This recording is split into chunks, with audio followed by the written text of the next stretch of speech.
preserved, but the Muslims preserved the dictionaries of the Arabic language so that one can resort to those words as understood by the people, not with a current meaning like, oh, Quran talks about electricity and things like that. Yeah. So that was one thing. Unlike, say, the Koine Greek of the Greeks, and if you go into the Sanskrit language and they actually preserve this meaning. But the Quran, they knew that this Quran, because it says so, it's going to be for all times in the future. So what are the means and mechanisms to make sure the meaning is preserved? So the language, the dictionaries, people who are transmitting it. Who are these people? They started compiling biographies of the people. Were they authentic in terms of their good memory? Were they honest? Were they liar? Were they weak memory in their later age because they became frail? They compiled all of this. It becomes a whole of a science, so that one can now trust, 1445 years later, that I can say what we have now as a transmission in the Arabic language reflects what's there in the original that was delivered by the Prophet. Well, just to add on, it's worth mentioning that you cannot get to the 100% translation of the exact meaning. Some of the words in the Quran, in Arabic Quran, are translated as two words, and sometimes in brackets to clarify what the meaning is, because we cannot find the exact translation of the word from Arabic to English. That's why those who become Muslim and English readers, they start learning Arabic to delve into the Arabic version of the Quran. So that's what every language is, where you can't really. Are there particular languages that translate better from Arabic because they're more closely related, like Farsi or something? I think the same goes for all languages.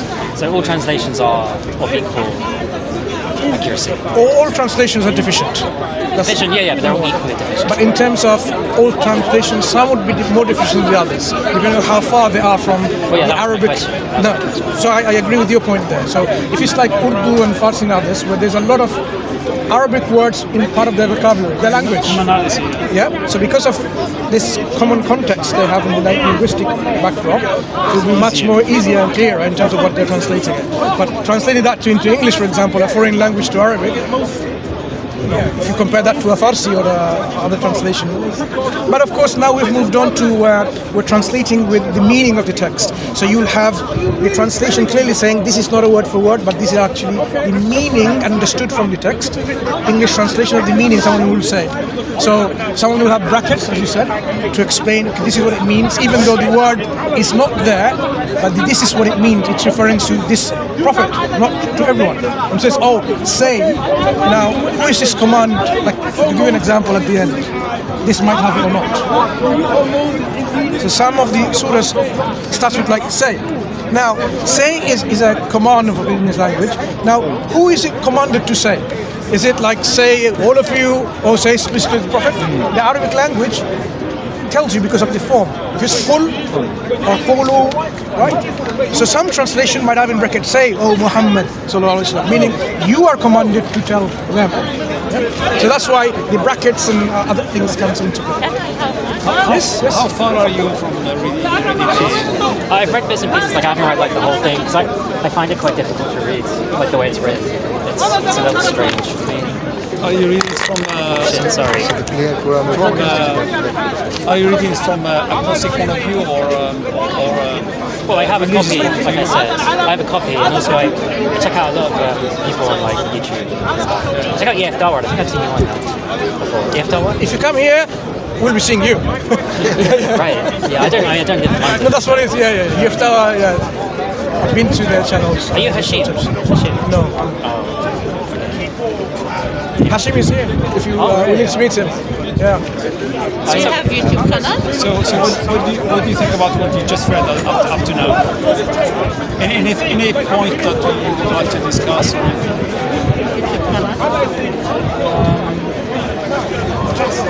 So I hear a lot from Muslims that Sharia is the perfect system. It's also perfect for everyone, including non-Muslims. And I look at my life and I think if Sharia was implemented, it would probably be worse for me than the current system we live in.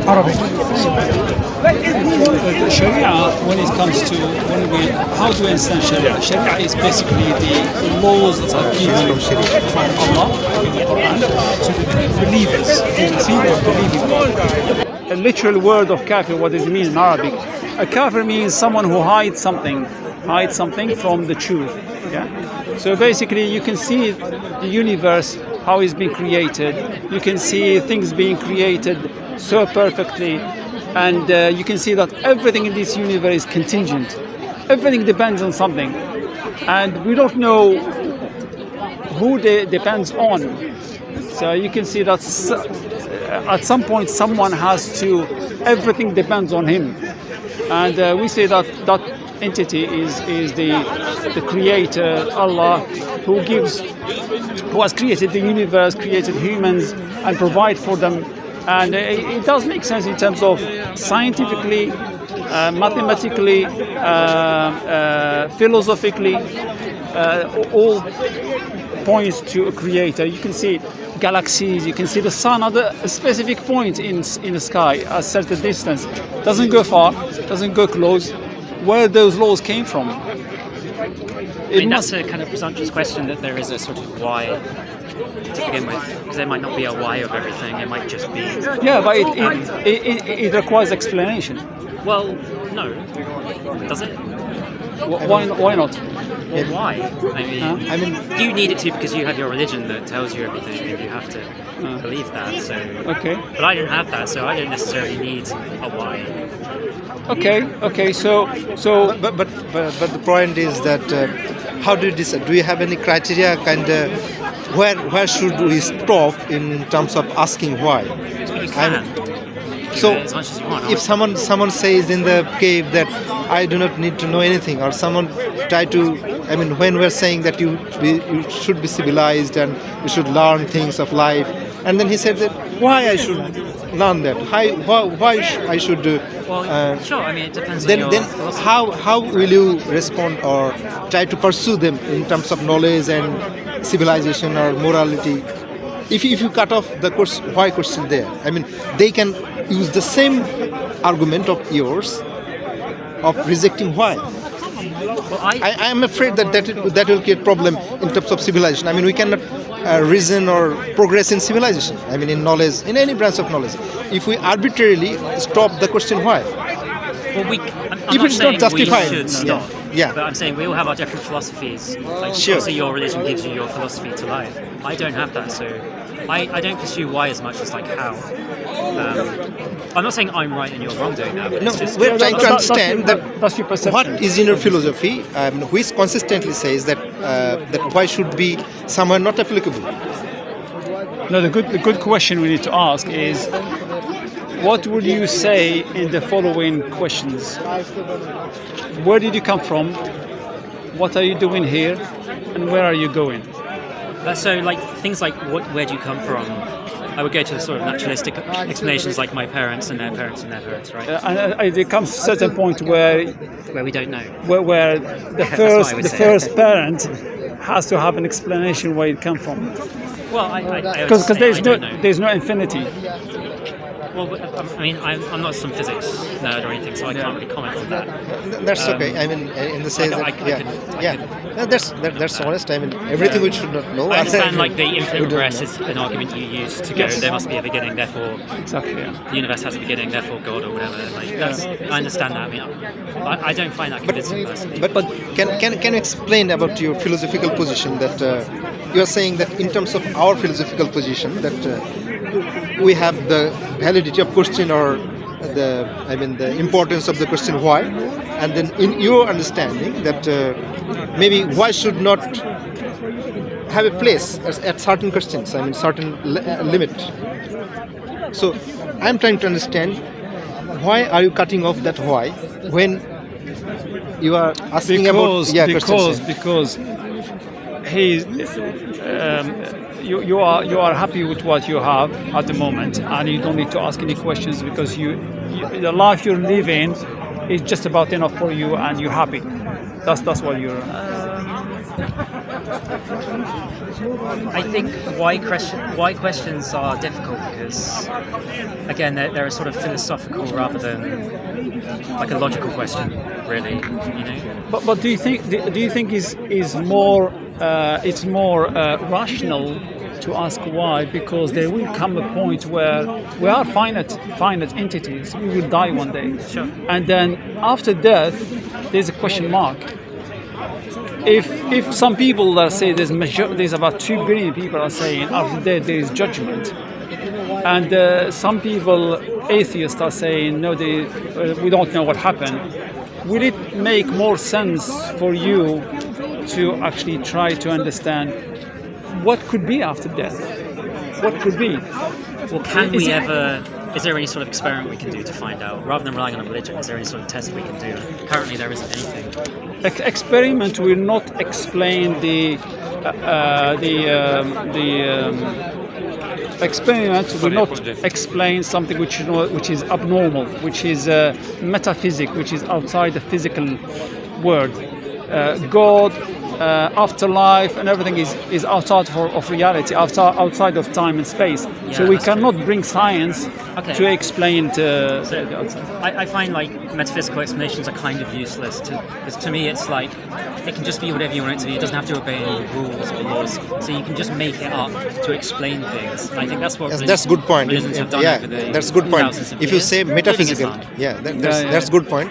In the sense that if you say metaphysical and remove all the link to the world, real physical world, then anyone can say that this is my metaphysical claim, this is my metaphysical claim, this is my philosophy. I mean, everyone can say that I am content with that. There should be no interaction, no talk, no discussion to progress, no rationality. So that's why we have to have criteria linking between what we know and what we do not know. So we always try to know unknown in terms of what is known. So every explanation is a way to familiarize the unknown in terms of the known, how it is similar, how it affects the known things, how it differs from the known things. So you are right that to extent we cannot say that everything philosophical and everything is metaphysical, and that's why we